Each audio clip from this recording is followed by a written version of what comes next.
నమస్తే. నేను మీ జర్నలిస్ట్ వసంత్. ఈరోజు ఒక ముఖ్యమైన అంశంతో మీ ముందుకొచ్చాను. ఏపీలో 2014-19 మధ్య టీడీపీ ప్రభుత్వం ఉన్నప్పుడు ఏపీ ఎన్ఆర్టీ సొసైటీ అధ్యక్షుడిగా పనిచేసిన వేమూరి రవికుమార్‌కి ఇప్పుడు మళ్ళీ కూటమి ప్రభుత్వంలో అదే పదవిని కట్టబెట్టి ప్రభుత్వ సలహాదారుగా కూడా నియమించింది. అంటే గతంలో నష్టపోయిన వ్యక్తులకు ఏం సమాధానం చెప్తారు? గతంలో మోసం చేసిన వ్యక్తిని మళ్ళీ అక్కడికి తీసుకొచ్చి కూర్చోబెట్టడం, ఈ నియామకం అంతా చూస్తా ఉంటే గతంలో జరిగిన తప్పులను ఏమాత్రం పట్టించుకున్నట్టుగా కనిపించడం లేదు. ఎందుకంటే 2014-19లో అప్పటికే స్మార్ట్ తెలంగాణ ఐటీ హబ్‌లో ఉన్న ఎంటర్‌ప్రెన్యూర్స్ ఎవరైతున్నారో వాళ్ళందరినీ కూడా పిలిచి ఇంకా బెటర్ అవకాశం కల్పిస్తానంటూ ఏపీలో కంపెనీలు పెట్టించారు. అలా వచ్చిన వాళ్లకు ఆఫీసులు పెట్టుకోవడానికి మంగళగిరిలో ఒక్కొక్క స్క్వేర్ ఫీట్‌కి రూ. 20-25 ఉంటే ఒక కొత్త పాలసీ తీసుకొచ్చి స్క్వేర్ ఫీట్‌కు రూ. 55కు పెంచేశారు. అది కూడా ఎక్స్‌క్లూడింగ్ జీఎస్టీ. ఇలా పెంచిన దాంట్లో మళ్ళీ గవర్నమెంట్ 50% సబ్సిడీ ఇస్తుందంటూ స్క్వేర్ ఫీట్ మళ్ళీ 25కి తీసుకొచ్చారు. అలా అందరి దగ్గర డబ్బులు కట్టించుకున్నారు. కానీ ఒక్కరికి తప్ప ఎవ్వరికీ సబ్సిడీ మాత్రం రాలేదు. అలాగే స్కిల్డ్ పీపుల్ ఎక్కువ అవసరం ఉండటంతో వాళ్ళను హైదరాబాద్ నుంచి మంగళగిరికి రప్పించడానికి 50% ఎంప్లాయీస్ సబ్సిడీ గవర్నమెంట్ ఇస్తుందని చెప్పారు. కానీ తర్వాత 4 ఏళ్ళు వాళ్ళకి ఎంప్లాయీస్ సబ్సిడీ ఇవ్వలేదు. రవి వేమూరి సొంత కంపెనీలకు 1-2 పెద్ద కంపెనీలకు తప్ప ఎవరికీ బిల్లులు పాస్ కాలేదు. ప్రభుత్వాన్ని నమ్మి వచ్చిన వాళ్ళను అతను గాలికి వదిలేశాడు. ప్రభుత్వం మారిన తర్వాత జగన్మోహన్ రెడ్డి కూడా ఈ పాలసీని పూర్తిగా పక్కన పెట్టడంతో అందరూ మళ్ళీ బ్యాక్ టు పెవిలియన్ అంటూ చేతులు ఎత్తేసి హైదరాబాద్ వెళ్ళిపోయారు. అలా ఏపీ వదిలి హైదరాబాద్ వెళ్ళిపోవడానికి కారణం జగన్ కాదు.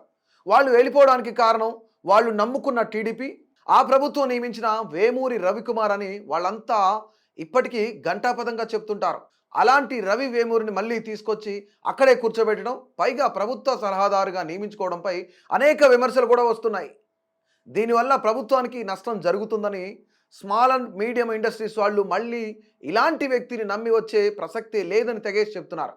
ఏపీ ఎన్ఆర్టీకి సంబంధించి 2014-19 నాటికి బిల్లులే 90% కంపెనీలు పెండింగ్లో ఉన్నాయని, అలాంటిది మళ్ళీ వాళ్ళను వచ్చి పెట్టుబడులు పెట్టమంటే ఎలా పెడతారనే ప్రశ్న కూడా వినిపిస్తుంది. అసలు ఏపీ ఎన్ఆర్టీ సొసైటీ పాలసీనే సరిగ్గా లేదని, దాన్ని సరిచేయకుండా మళ్ళీ దాన్ని నడిపే వాళ్ళు కూడా కరెక్ట్గా లేకపోతే పెట్టుబడులు ఎలా వస్తాయంటూ మరికొందరు ప్రశ్నిస్తున్నారు. ఈ విషయంలో అన్నీ తెలిసి కూడా గత ప్రభుత్వంలో ఇన్సైడ్ ట్రేడింగ్ ఆరోపణలు ఎదుర్కొన్న వ్యక్తికి చంద్రబాబు, లోకేష్ మళ్ళీ అవే బాధ్యతలు అప్పగించడంపై ఇటు పార్టీలోనూ అటు ప్రభుత్వంలోనూ అసహనం వ్యక్తమవుతోంది.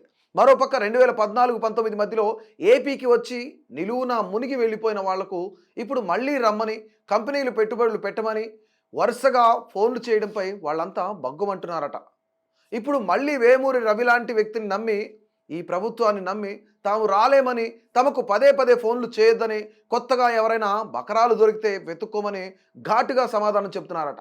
దీనిపై చంద్రబాబు, లోకేష్ కూటమి ప్రభుత్వం సమీక్ష చేసుకుంటుందా లేదా అనేది కూడా చూడాలి. ఇక ముఖ్యంగా ఒకసారి మోసం చేసిన వ్యక్తిని మళ్ళీ తీసుకొచ్చి అదే ప్లేస్లో కూర్చోబెట్టి అదనపు బాధ్యతలు ప్రభుత్వ సలహాదారుగా కూడా నియమించడం కూడా ఇదంతా కూడా విమర్శలకు దారితీస్తుంది.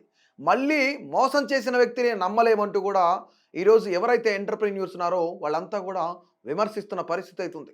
సో మొత్తానికి ఏదైతే ఏపీ ఎన్ఆర్టీ సొసైటీకి సంబంధించి వేమూరి రవిని మళ్ళీ తీసుకొచ్చి అదే ప్లేస్లో కూర్చోబెట్టడం, ప్రభుత్వ సలహాదారు కూడా మళ్ళీ ఒక అదనపు బాధ్యతలు కూడా అప్పచెప్పడం ఎలా చూస్తారు?